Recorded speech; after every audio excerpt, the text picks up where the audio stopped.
started the recording. हम screen share कर रहे हैं.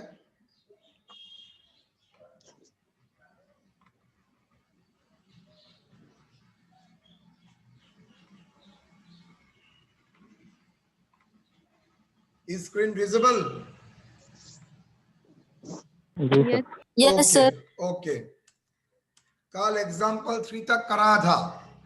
आज एग्जाम्पल 4 में जाऊंगा. क्या लिखा है? Computation of duty payable under the Customs Act 1962 of an imported equipment based on the following information. देखो क्वेश्चन में यूएस डॉलर में accessible value दे दिया है. देखा है? Accessible value they have given. Date of bill entry, date of bill entry 25/4/2019. Basic custom duty था 12% and exchange rate Central Board of Excise and Custom $1 equal to ₹75. Date of entry 21/4/19. Basic custom duty is 16% and the notified exchange rate is 76. IGST under section 37 of Customs Tariff Act 1975 12%. Social welfare charge 10% बोल दिया है, जरूरत नहीं है. Make a suitable assumption and calculate your answer nearest multiple of rupee. मतलब fraction को ignore करने के लिए बोल रहा है. तो चलिए सॉल्यूशन.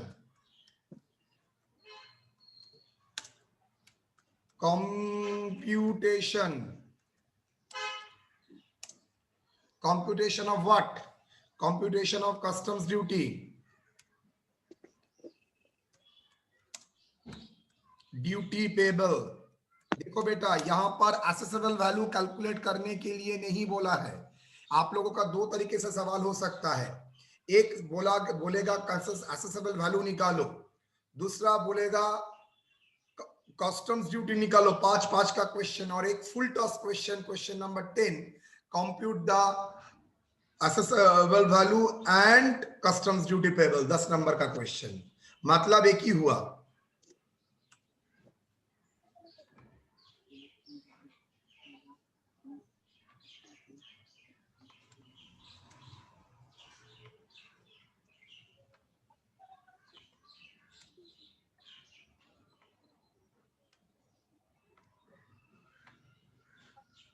चलिए करते हैं. Assessable value. एसेसेबल वैल्यू कितना?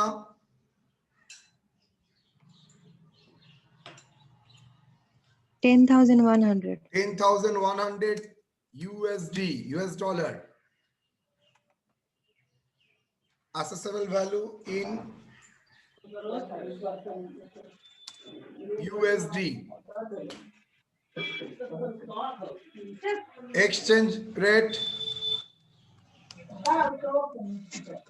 एक्सचेंज रेट कौन सा डेट का लूंगा? मैंने बोला था सर वो बाद में सामने ऐसा कुछ नहीं है, सिर्फ बिल ऑफ एंट्री का एक्सचेंज रेट लूंगा. Exchange rate on the date of bill of entry. जिस दिन importer bill of entry submit करेगा क्लियरेंस के लिए, as notified by CBEC.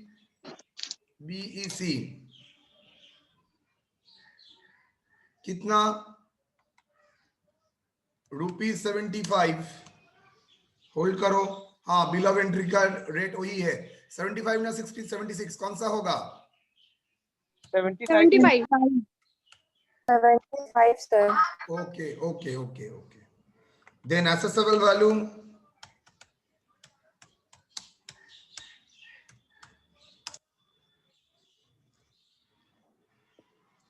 In INR मतलब Indian rupees.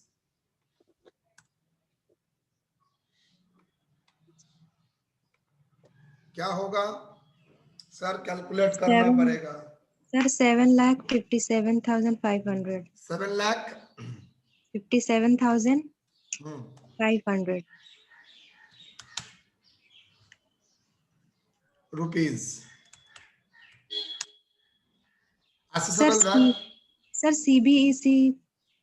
Central Board of Excise and Customs. अच्छा, यहां पर सर फ्रेट इंश्योरेंस ऐड करना पड़ेगा? No, why sir? बिकॉज यहां पर जो फिगर दिया है वो रूल 10(1) एंड रूल 2 एडजस्टमेंट करने के बाद आपको कैसे पता चला रूल 10(1) एंड रूल 10(2) का एडजस्टमेंट हो चुका था? Sir assessable Sir, value Accessible value दे दिया दिया था. Very good. Add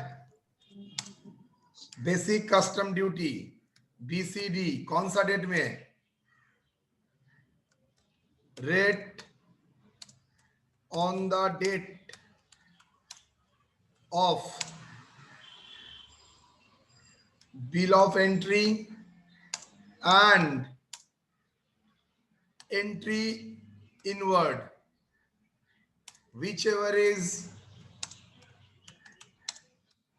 later. Lower नहीं, लेटर बाद में जो आता है. तो देखो बाद में, देखो 21 बाद में आता है ना, 24 बाद में आता है? 25. 25. तो 25 में रेट कितना था? 16% ना 12%? 12%. 12%. मारो 12% इसके ऊपर. So 12%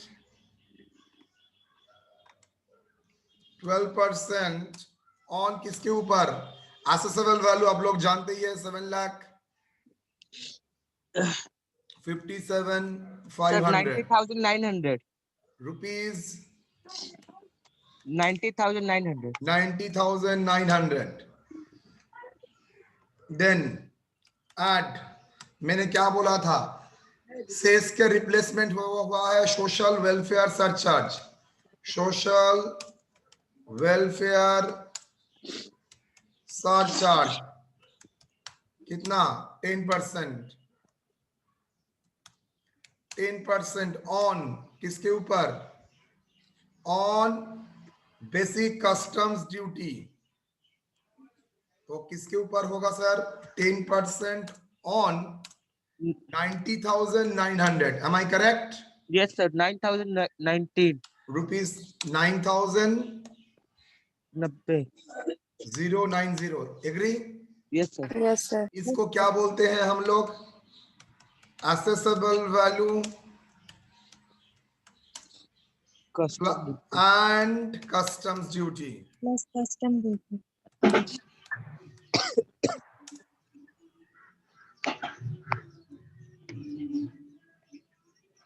कितना बोलो? Rupees how much? 7,57,500 plus 90,900. 85,07,490. 85 lakh.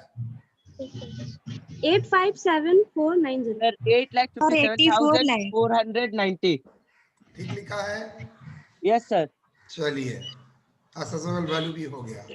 उसके बाद ऐड, GST. मैंने क्या बोल? No GST, IGST. वही सर. मैंने क्या बोला था? इंपोर्ट को इंटरस्टेट सेल माना जाएगा तो इंटरस्टेट सेल होगा. डीम टू बी माना जाएगा मतलब deem to be interstate sale. जैसे ही इंटरस्टेट सेल का डेफिनेशन में आ रहा है मतलब उसके ऊपर IGST लगेगा. जी. IGST under section 3 subsection 7 of Customs Tariff Act 1975. 1975. कितना? 12%. ऑन किसके ऊपर? 8,57,490. 1,02,000. ब्रैकेट में सिर्फ लिख देना 12% on. 12% on. Assessable value plus custom duty. कितना हुआ? 1,02,899. 10 lakh, 1,02,899. Okay. Landed cost sir यहाँ पर कॉम्पेंसेशन से नहीं आएगा, नहीं दिया है। लैंडेड कॉस्ट कितना हो गया सब कुछ मिला के? सर 9,60,300 9 89 लाख, अरे एक बार बोल, 9 लाख 9,60,389। डन। Yes sir. मैंने तो लैंडेड कॉस्ट नहीं पूछा था, मैंने पूछा था customs duty, total customs sir एक ड्यूटी पेबल। सर एक तो जीरो हटेगा सर। कस्टम्स ड्यूटी पेबल, हाँ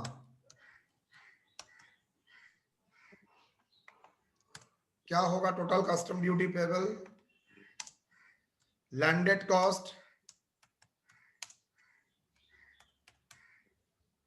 आप एक काम कर सकते हैं, लैंडेड कॉस्ट से भी माइनस कर सकते हैं और ए तीनों ऐड कर सकते हैं। कस्टम ड्यूटी ये मतलब 90,900 प्लस 9 प्लस 90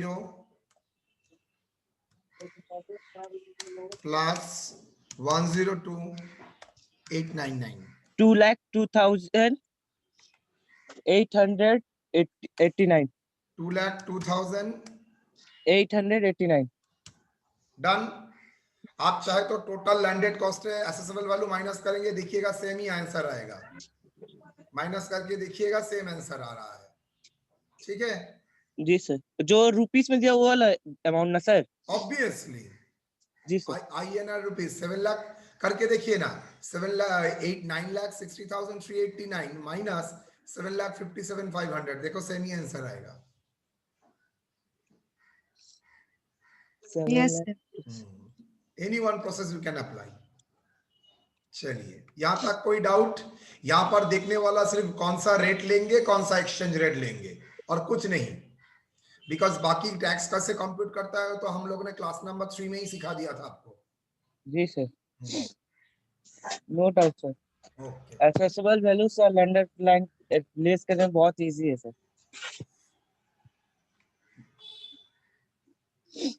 नेक्स्ट,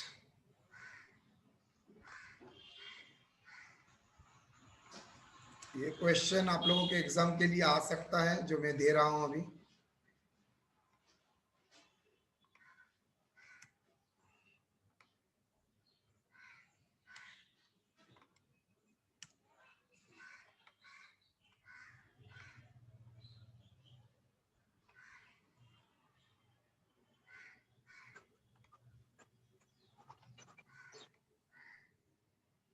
मैं एक चीज सबसे एक बार पूछना चाहूंगा।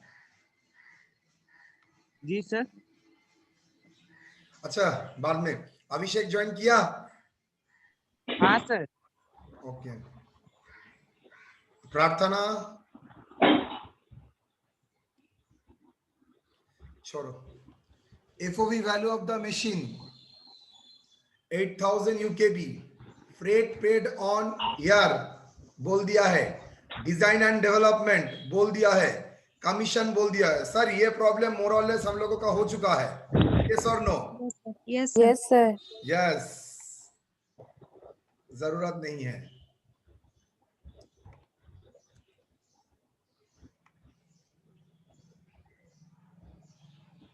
क्वेश्चन नंबर 7 में आते हैं।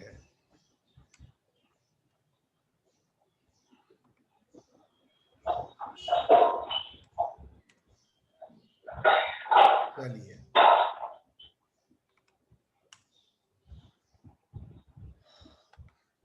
computation of assessable value and total custom duty payable under the Customs Act 1962 for an imported machine based on the following information. Cost of the machine at the factory of the exporter 20,000. Transport charge from the factory of the exporter to the port for the shipment 800. Handling charges paid for the loading of the machine in the ship 50. Buying commission 100.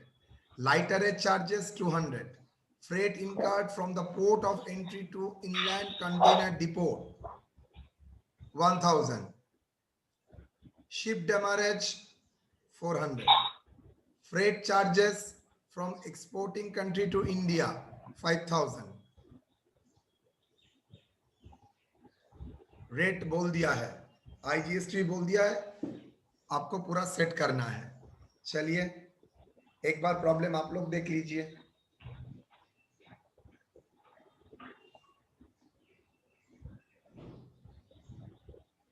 जो लोग regular class किए बहुत अच्छा काम किए, because एक 10 number का chapter आप लोगों का खत्म हो गया।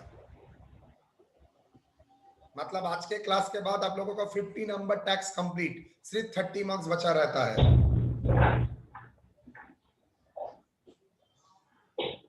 वो आराम से दिसंबर में हो जाएगा, दिसंबर जनवरी के भीतर हो जाएगा।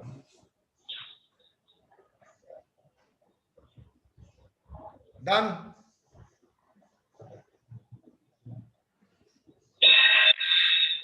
चलिए, cost of the machine at the freight of the factory $20,000, 20,000 USD. That is the ex factory price. Cost of the machine at the factory of the exporting country. Cost of the machine at the factory of the exporting country $20,000. Transport charges from the factory of the exporter to the port of shipment. मतलब जहां से export हो रहा है factory से वहां तक खर्चा, मतलब अमेरिका से आ रहा है तो अमेरिका के फैक्ट्री से अमेरिका के पोर्ट तक आने के लिए खर्चा $800 और हैंडलिंग चार्ज 800 USD और हैंडलिंग चार्जेस 50 USD। तो FOB हो गया फॉर इंपोर्टर कितना 20,850 USD। रूल 10(1) का adjustment, buying commission. Buying commission तो क्या होगा आप लोग जानते ही है। बाइंग कमीशन हम लोगों का नहीं आता है, सर। डैश। नेक्स्ट, और कुछ है डेवलपमेंट एक्टिविटी देखो ना सर, ऐसा कुछ नहीं है, बाइंग कमीशन के छोड़ के और कुछ नहीं है। तो licence fee, development activity outside India, material supplied, ऐसा कुछ है no sir. Packing charges no sir, नहीं ऐड किया। तो FAB फॉर कस्टम्स भी कितना हुआ है, सेम आएगा।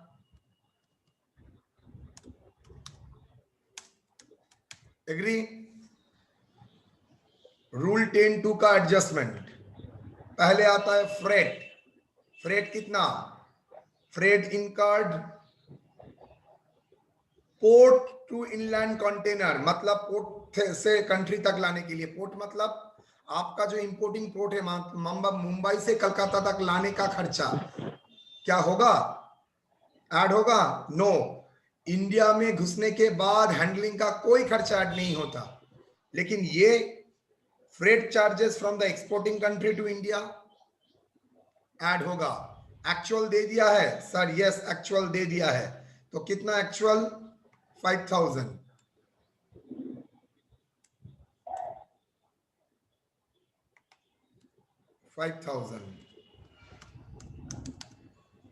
इंश्योरेंस एक्चुअल नॉट गिवन, अगर एक्चुअल नॉट गिवन होता है तो क्या होता है 1.125% on FOB as per customs, याद है 20,850। Yes sir. हाँ, मतलब ये FOB का मतलब है FOB फॉर कस्टम्स वैल्यूएशन। इसका मतलब है रूल 10(1) एडजस्टमेंट करने के बाद, रूल 10(1) का एडजस्टमेंट करने के बाद जो FOB आता है उसी के ऊपर ये 20% 1.25% चार्ज होगा। कितना सर 235। 235 सर पॉइंट में है सर। सर 234.5 था। 5 ठीक है, 5-6 भी है सर। 5 ही रखो। जी सर। चलो चलो ठीक है। नेक्स्ट, मैंने बोला था लेकिन करने का जरूरत नहीं था।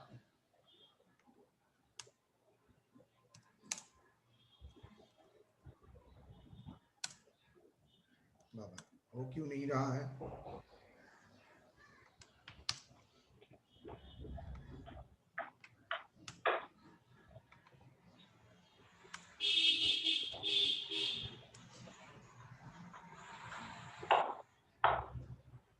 दो आइटम आएगा, लाइटरेज चार्जेस, मतलब ये लाइटरेज चार्जेस क्या होता है जानते हो? शिप अगर बहुत दूर में है उसको शोर तक लाने के लिए, मतलब कस्टम पोर्ट तक लाने के लिए वो तो साफ रास्ता नहीं जानता है, उसको गली गली से आना पड़ता है। फॉर एग्जांपल मान लीजिए जो कलकत्ता पोर्ट में माल आता है उसमें लाइटरेज चार्ज मस्ट है लाइटरेज चार्ज, बिकॉज शिप को पता ही नहीं, शिप तो सागर में रहता है, कलकत्ता पोर्ट कौन सा गली से इधर से उधर से आना पड़ेगा वो तो लोगों को पता नहीं है। तो जो लोग लेके आते हैं वो चार्ज को बोलता है लाइटरेज चार्जेस, जो ये काम करता है। लाइटरेज और बार्ज कितना ऑफ द इंपोर्टर, कितना 200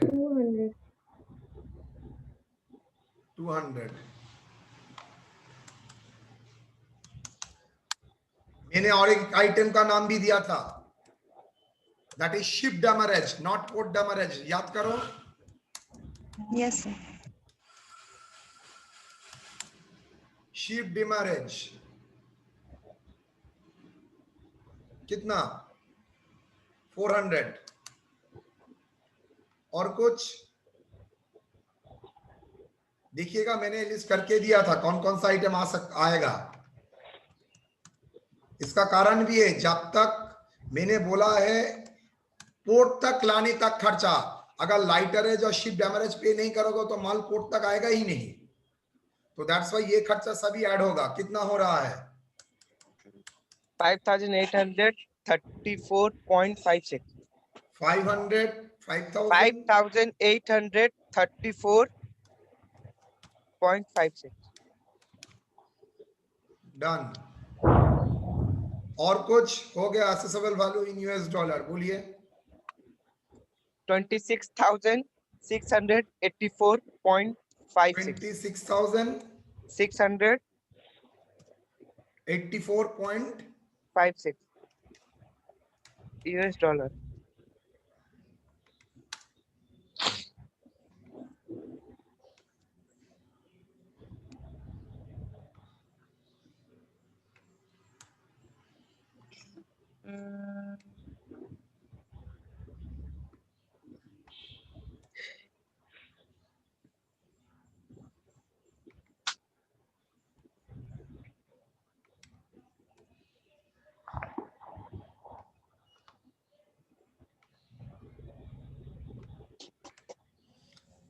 चलिए, एक्सचेंज रेट कितना नोटिफाई किया है देखिए तो।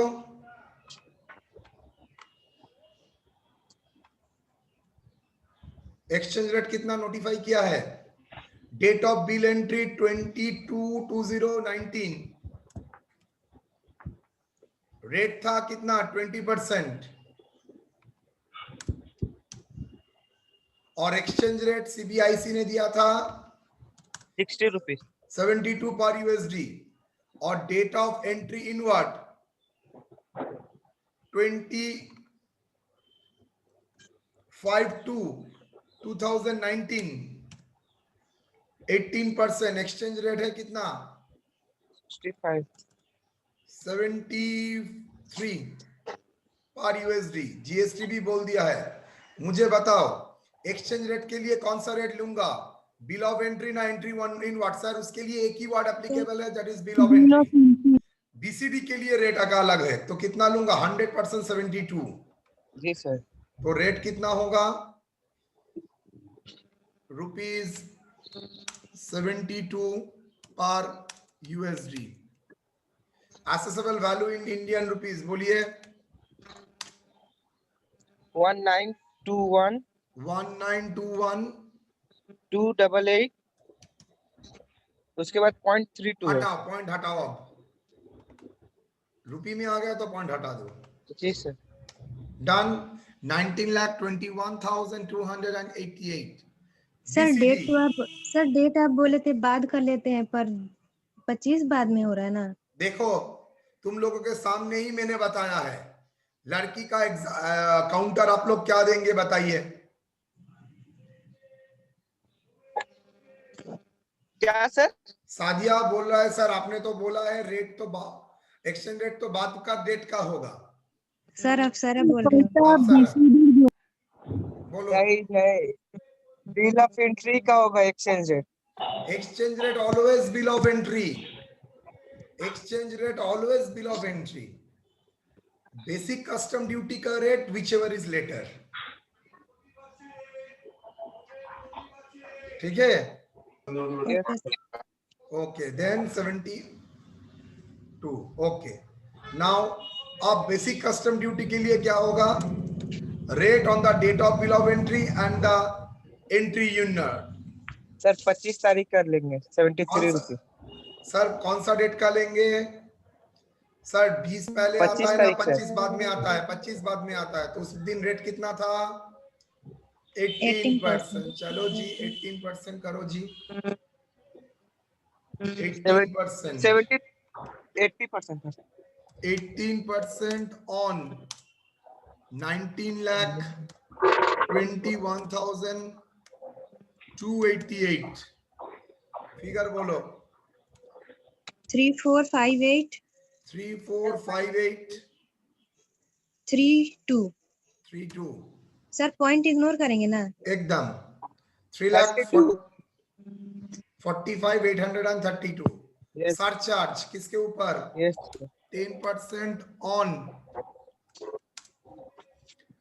किसके ऊपर? कस्टम बेसिक कस्टम ड्यूटी के ऊपर सरचार्ज होता है। कितना? 3458. 34,583। Yes, sir. Assessable value with custom duty क्या होगा? 3 ऐड करके बोलो फिगर।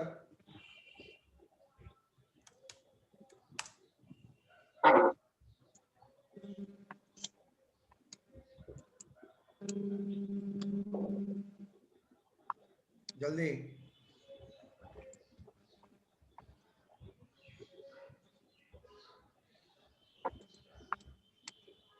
सर 230. सॉरी 23017 230 1703।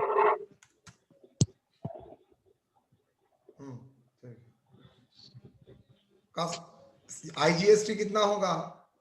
12%। चलो किसके ऊपर होगा? 12% ऑन 23,01,703। बोलो। सर 27. बोलो। 2,76,000 204. 2,76,000 बोलो। सर 40. 204 सर 04 ठीक है। Yes sir. Okay landed cost कितना हो गया? इसके साथ ये दोनों ऐड करने से लैंडेड कॉस्ट हो जाएगा, बिकॉज ऑलरेडी फिगर है मेरे पास। Landed cost 2577 assessable value plus customs duty plus IGST कितना? सर 2577 2577 907 90 97 907। 7 सर जी सर। तो टोटल कस्टम ड्यूटी पेबल बोलो। 2577 माइनस बीसीडी है 3,45,832। 34,583। सर 2,76,204 2,76,204. ऐड करके बोलो। माइनस करके भी बोल सकते हो। सर 2,76,000. 6,56,000 सॉरी सर 2 लाख नहीं होगा sir.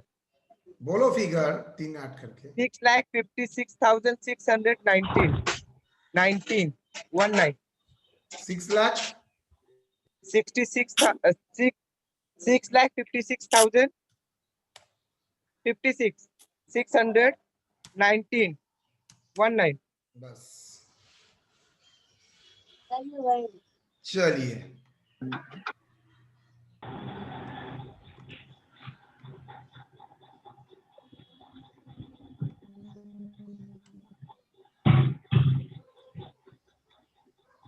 Done. Yes sir. Solution. तो आई थिंक कस्टम ड्यूटी का जो प्रॉब्लम आएगा आप लोगों से हो जाएगा। एक टाइप का प्रॉब्लम मैं अभी तक बात करके रखा हूं जहां पर सीआईएफ का खाली Yes, दे sir. दिया है, आपको बैक करके करना पड़ेगा, वो बाद में कराऊंगा। ओके, बाकी मैंने आप लोगों को सब दे दिया है। जी सर। मुझे आपको कुछ थियोरिटिकल पार्ट आपको डिस्कस करना पड़ेगा, वो जो मैं आज कर दूंगा।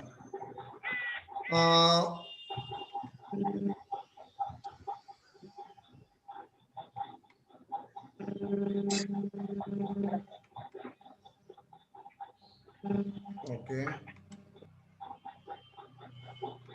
एक थियोरिटिकल पार्ट है जो हर बार क्वेश्चन आता है, हर जगह में क्वेश्चन आता है।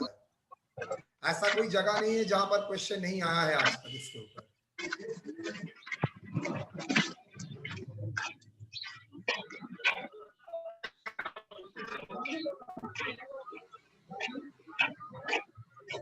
हाँ,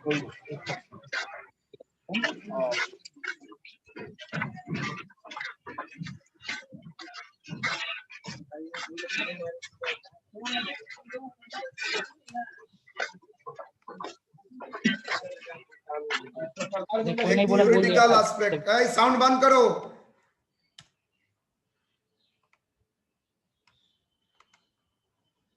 चलिए मैं बार बार चलिए, साउंड बंद कर रखो।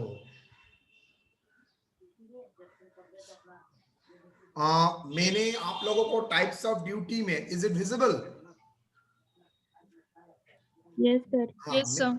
मैंने आप लोगों को टाइप्स ऑफ ड्यूटी में देखिएगा, BCD, social welfare surcharge, IGST, GST compensation से ये कराया था। और ये कुछ आइटम मैंने बोला था एडिशनल ड्यूटी बाद में कराऊंगा। यहाँ का प्रॉब्लम आपको नहीं करना है, सिर्फ थ्योरेटिकल जानना है आपको क्या और डिफरेंट टाइप्स का ड्यूटी क्या होता है, और क्वेश्चन हर साल आता है।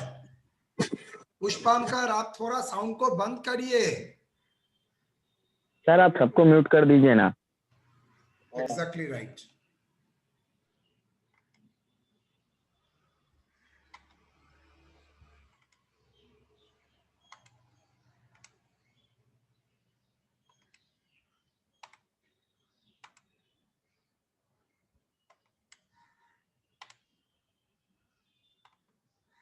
चलिए, ठीक ही बोला है।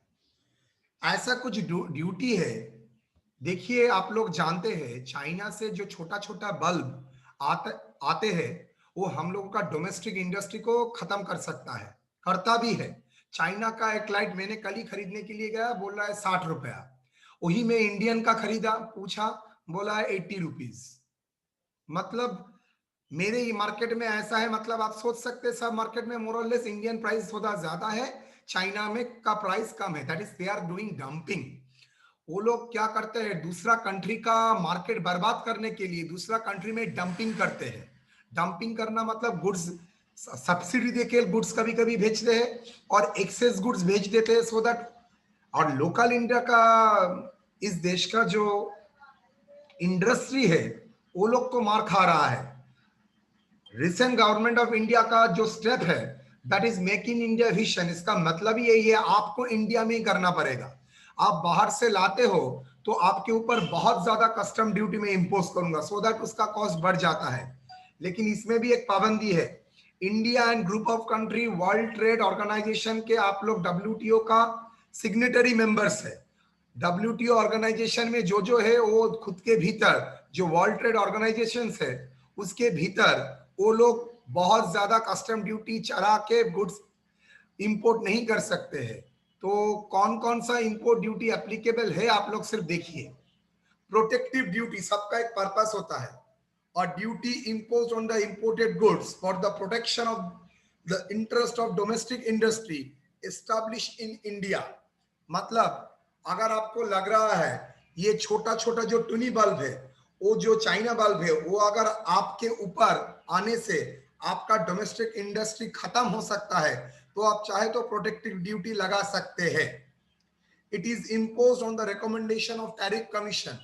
टैरिफ कमीशन बैठता है, वो टैरिफ कमीशन जैसे टैरिफ एक्ट होता है, उसके पास पावर भी रहता है टैरिफ कमीशन करने के लिए। तो टैरिफ कमीशन क्या करता है, ये प्रोटेक्टिव ड्यूटी लगेगा और नहीं लगेगा और कितना लगेगा वो सब बता देता है। पर्पस क्या है, purpose to save the interest of domestic industry. It is effective only and exclusive on the date specified in the first schedule of the tariff.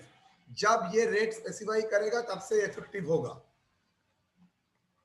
Safeguard duty, safeguard duty is a product specific duty is imported which is in specific is a product specific, मतलब सब product के ऊपर नहीं, कुछ कुछ product के ऊपर आप स्पेसिफिक ड्यूटी इंपोज कर सकते हैं।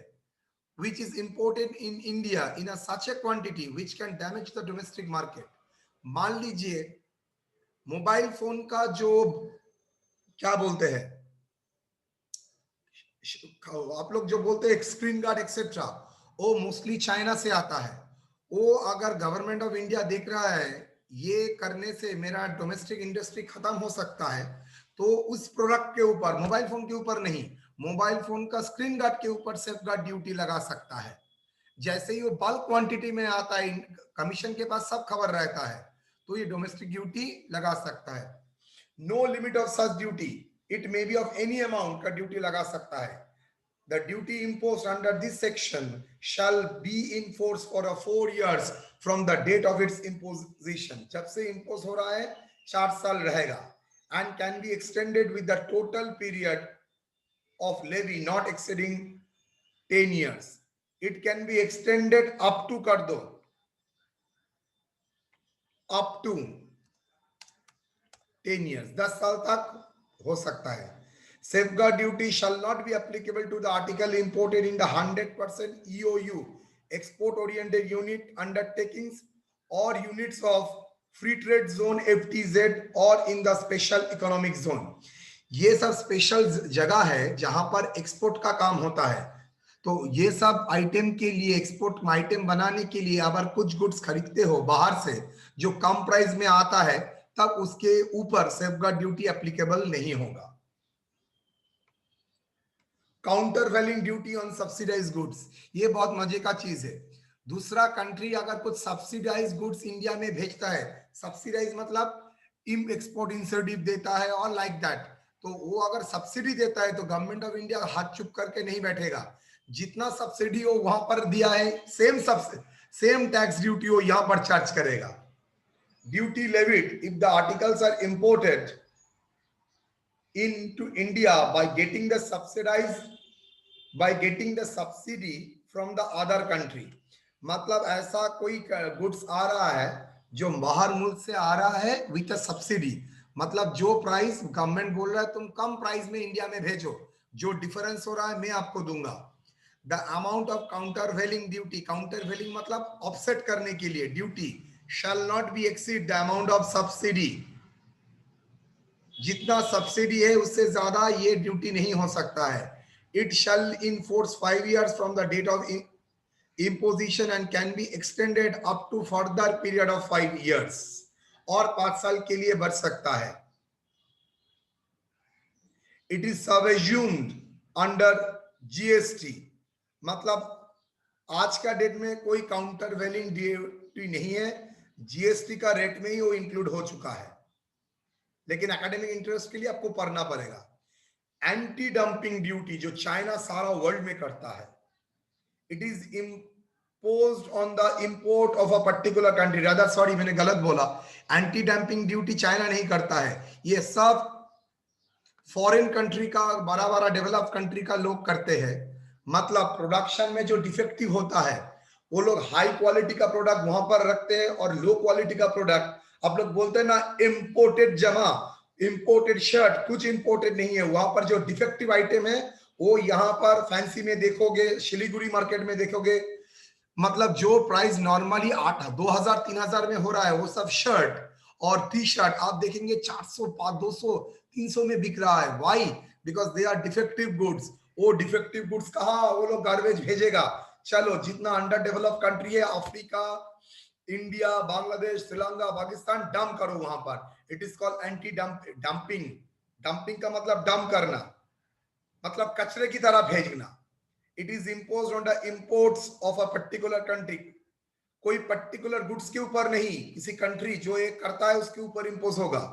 Where any article exported by an exporter to India, where any article exported by an exporter to India, मतलब कोई एक्सपोर्टर इंडिया में एक्सपोर्ट कर रहा है at a less than normal value, उसका जो नॉर्मल वैल्यू है उससे कम में कर रहा है, गवर्नमेंट उसका सब्सिडी नहीं दे रहा है, शायद डिफेक्टिव है, वो डंपिंग कर रहा है। The central government may impose an anti-dumping duty on importation of such duty, मतलब सेंट्रल गवर्नमेंट चाहे तो इसके ऊपर एंटी डंपिंग ड्यूटी लगा सकता है। Effective period 5 years, extended for the 5 years। Okay, तो एंटी डंपिंग ड्यूटी का मतलब ऑलवेज हर जगह में तुमको मतलब लिखना पड़ेगा और कितना साल तक इफेक्टिव होगा वो लिखना पड़ेगा, बस काफी है। मैंने एकदम शॉर्ट में आप लोगों को लिखा दिया है। एंटी डंपिंग ड्यूटी है मतलब कुछ कुछ कंट्री के ऊपर जो गुड्स डंप करते हैं उसके ऊपर होगा।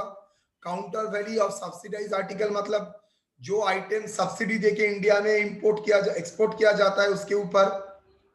सेफगार्ड ड्यूटी कोई डोमेस्टिक इंडस्ट्री कोई आइटम स्पेसिफिक के ऊपर, ये सेफगार्ड ड्यूटी मतलब बल्क क्वांटिटी में इंडिया आ रहा है।